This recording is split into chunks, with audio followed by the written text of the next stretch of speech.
2 படகு நிறைய மீன் அமிழத்தக்கதாக. ஓ சோத்ராண்டவரே, super, praise the Lord. இதை கொடுத்தது யாரு?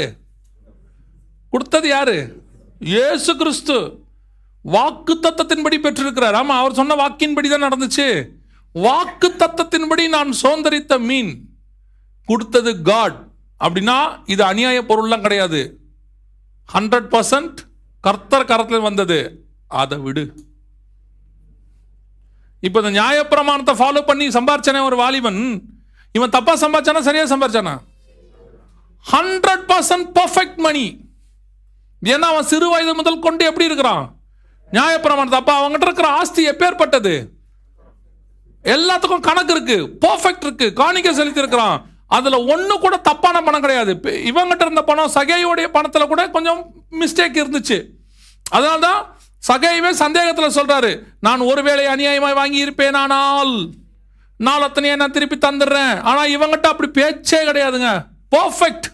இப்ப நீங்க அநியாயம் நீங்க விட்டு விடுனா எதை சொல்வீங்க? நான் கர்த்தர் தானே கொடுத்தாரு, அதையே விடணும். இன்னைக்கு கொஸ்டினா தானே. நான் ஒருவேளை தப்பா வச்சிருந்தா பரவாயில்லைங்க, கர்த்தர் கொடுத்து சம்பாதிச்ச பணம், வாழ்நாளெல்லாம் கர்த்தர் கொடுத்து சம்பாதிச்ச சொத்து, வாழ்நாளெல்லாம் கர்த்தர் கொடுத்து சம்பாதிச்ச பெருமை, வாழ்நாளெல்லாம் கர்த்தர் கொடுத்து சம்பாதிச்ச படிப்பு, வாழ்நாளெல்லாம் கர்த்தர்கிட்ட ஜோமனி எனக்கு கொடுத்ததான பட்டம், பதவி. கர்த்தர் சொல்றாரு, அதைத்தான் விடு. நான் விட சொன்னது நீ இங்க இல்ல, அதை இங்கேயே விட சொல்லிட்டேன் நானு. நம்ம என்ன சொல்றோம்? நான் அநியாயமா தானங்க வாங்கினா நீங்க விட சொல்லணும், அதை விட்டதுனால தான்ப்பா நீ இங்கேயே வந்த. இங்க வரும்போது தான் உங்ககிட்ட இல்லையே, அநியாயமா வாங்கினதா எதுவுமே இல்லையே. Now you are perfect. சர்ச்சுக்குள்ள வந்துட்டோமே, சர்ச்சில் தான் இயேசுவின் ரத்தத்தை கழுவி உங்களை எப்படி ஆக்கிட்டாரு. இப்ப நீ இன்னும் இதை பத்தியே பேசிட்டு இருந்தா எப்படி? நான் யாரையும் வட்டி கூட்டெல்லாம் சம்பாதிக்கலைங்க, எங்க அக்கா தங்கச்சி கூட ஏமாத்தினது இல்லை, எல்லாமே பர்ஃபெக்ட் பணம், கர்த்தர் கொடுத்தது. இதையும் விடணுமா?